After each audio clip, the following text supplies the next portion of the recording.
जय श्री कृष्णा जी। राधे राधे।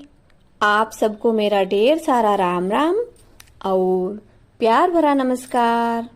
आज मैं आपको आमल की एकादशी व्रत कथा सुना रही हूँ, जिसे आंवला एकादशी और रंग भरी एकादशी के नाम से भी जाना जाता है। शास्त्रों में बताया गया है कि इस दिन आंवला वृक्ष की पूजा करने से जीवन भर के सभी पाप कर्मों का नाश हो जाता है और इस एकादशी का व्रत करने से सौभाग्य की प्राप्ति होती है तथा जीवन सुखमय होता है, क्योंकि आंवला वृक्ष में साक्षात भगवान विष्णु का वास होता है। तो प्यारे भक्तों, आज आप आंवला वृक्ष की पूजा करें और इस एकादशी व्रत कथा का श्रवण करें। बोलिए श्री विष्णु भगवान की जय। एकादशी मैया की जय। मंदाता बोले कि हे वशिष्ठ जी, यदि आपको मुझ पर कृपा है तो किसी ऐसे व्रत की कथा कहिए जिससे मेरा कल्याण हो जाए। महर्षि वशिष्ठ जी बोले कि हे राजन, सब व्रतों से उत्तम और अंत में मोक्ष देने वाले आमल की एकादशी के व्रत का मैं तुमसे वर्णन कहता हूँ। यह एकादशी फाल्गुन मास के शुक्ल पक्ष में आती है। इस व्रत के करने से समस्त पाप नष्ट हो जाते हैं। इसके व्रत का फल 1000 गौदान के फल के बराबर होता है। अब मैं आपसे एक पौराणिक कथा कहता हूँ, जिसे आप बड़े प्रेम, श्रद्धा और आदर भाव से सुनिए। एक वैदिश नाम का नगर था, जिसमें ब्राह्मण, क्षत्रिय, वैश्य और शूद्र चारों वर्ण आनंद सहित रहते थे। उस नगर में सदैव वेद ध्वनि गूंजा करती थी तथा पापी, दुराचारी और नास्तिक उस नगर में कोई नहीं था।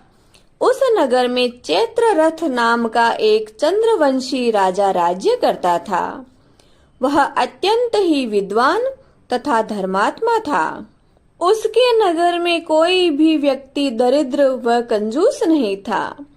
सभी नगरवासी भगवान विष्णु के परम भक्त थे और एकादशी का व्रत किया करते थे। एक समय फाल्गुन मास के शुक्ल पक्ष की आमल की एकादशी आई। उस दिन राजा, प्रजा तथा बाल वृद्ध सबने हर्षपूर्वक व्रत किया। बाल वृद्ध यानी बच्चों से लेकर बुजुर्ग व्यक्तियों तक सभी ने उस व्रत को किया।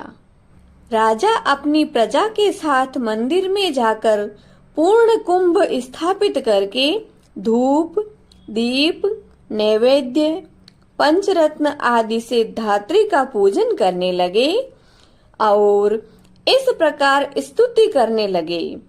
हे धात्री, तुम ब्रह्म स्वरूप हो, तुम ब्रह्मा जी द्वारा उत्पन्न हुए हो और समस्त पापों का नाश करने वाले हो। तुमको मेरा बारंबार नमस्कार है। अब तुम मेरा अर्घ्य स्वीकार करो। तुम श्री रामचंद्र जी द्वारा सम्मानित हो।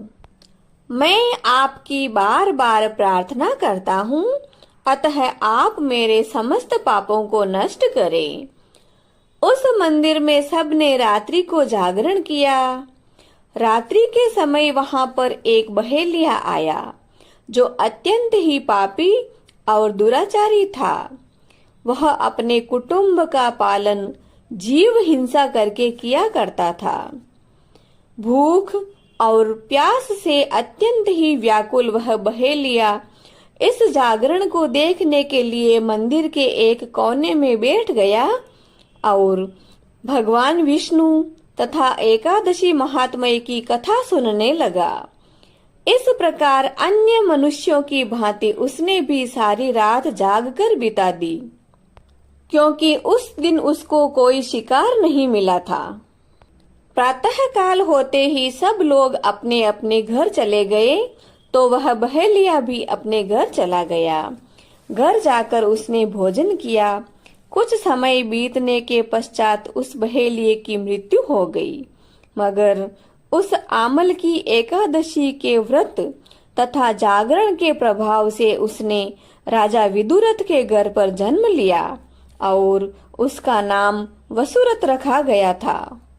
युवा होने पर वह चतुरंगिणी सेना के सहित तथा धन धान्य से युक्त होकर 10,000 ग्रामों का पालन करने लगा। वह तेज में सूर्य के समान, कांति में चंद्रमा के समान, वीरता में भगवान विष्णु के समान तथा क्षमा में पृथ्वी के समान था। वह अत्यंत ही धार्मिक, सत्यवादी, कर्मवीर एवं भगवान विष्णु का परम भक्त था। वह प्रजा का समान भाव से पालन पोषण करता था। दान देना उसका नित्य कर्तव्य था। एक दिन की बात है कि राजा शिकार खेलने के लिए गया। देव योग से वह मार्ग भूल गया और दिशा का ज्ञान न रहने के कारण उसी वन में एक वृक्ष के नीचे सो रहा था। थोड़ी देर बाद पहाड़ी मलेच्छ वहां पर आ गए और राजा को अकेला देखकर मारो मारो इस तरह से चिल्लाते हुए कहने लगे, तो राजा ने उनकी आवाज सुनी। राजा आगे की ओर दौड़ पड़े। मलेच्छ कहने लगे कि इस दुष्ट राजा ने हमारे माता, पिता, पुत्र, पौत्र आदि अनेक संबंधियों को मारा है तथा देश निकाला दिया है, अतः इसको अवश्य ही मारना चाहिए। ऐसा कहकर वे मलेच्छ उस राजा को मारने के लिए दौड़े और अनेक प्रकार के अस्त्र शस्त्र राजा के शरीर पर फेंके। वे सब अस्त्र शस्त्र राजा के शरीर पर गिरते ही नष्ट हो जाते और उनका वार पुष्प के समान प्रतीत होता। कुछ देर बाद उन मलेच्छों के अस्त्र शस्त्र उल्टा उन्हीं पर प्रहार करने लगे, जिससे वे सब मूर्छित होकर गिरने लगे। उसी समय राजा के शरीर से एक दिव्य स्त्री उत्पन्न हुई। वह स्त्री अत्यंत ही सुंदर यानी रूपवान होते हुए भी उसकी भ्रिकुटी थोड़ी टेढ़ी थी। उसकी आंखों से लाल लाल अग्नि निकल रही थी, जिससे वह दूसरे काल के समान प्रतीत होती थी। वह स्त्री मलेच्छों को मारने के लिए दौड़ी और थोड़ी ही देर में उसने सब मलेच्छों को काल के गाल में पहुंचा दिया। जब राजा सोकर उठा तो उसने मलेच्छों को मरा हुआ देखा। ऐसा देखकर उसने कहा कि इन शत्रुओं को किसने मारा है? इस वन में मेरा कौन हितैषी हो सकता है? ऐसा विचार कर ही रहा था कि आकाशवाणी हुई कि हे राजन, इस संसार में भगवान विष्णु के अतिरिक्त तेरी सहायता आखिर कौन कर सकता है? इस आकाशवाणी को सुनकर राजा अति प्रसन्न हुआ और अपने राज्य में आ गया तथा सुख पूर्वक राज्य करने लगा।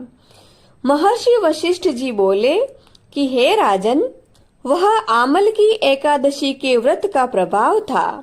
जो मनुष्य इस आमल की एकादशी का व्रत करते हैं और कथा का श्रवण करते हैं अथवा दूसरों को सुनाते हैं, वे प्रत्येक कार्य में सफल होते हैं और अंत में भगवान विष्णु के लोक को गमन करते हैं। बोलिए श्री विष्णु भगवान की जय। एकादशी मैया की जय। तो प्यारे भक्तों, यह थी आमल की एकादशी व्रत कथा। यदि यह कथा आपको अच्छी लगी हो तो आप इसे लाइक करें, शेयर करें और मेरी कहानियों के साथ जुड़े रहने के लिए मेरे चैनल को सब्सक्राइब जरूर करें। मिलते हैं अगले वीडियो में। तब तक के लिए जय श्री कृष्णा जी। राधे राधे।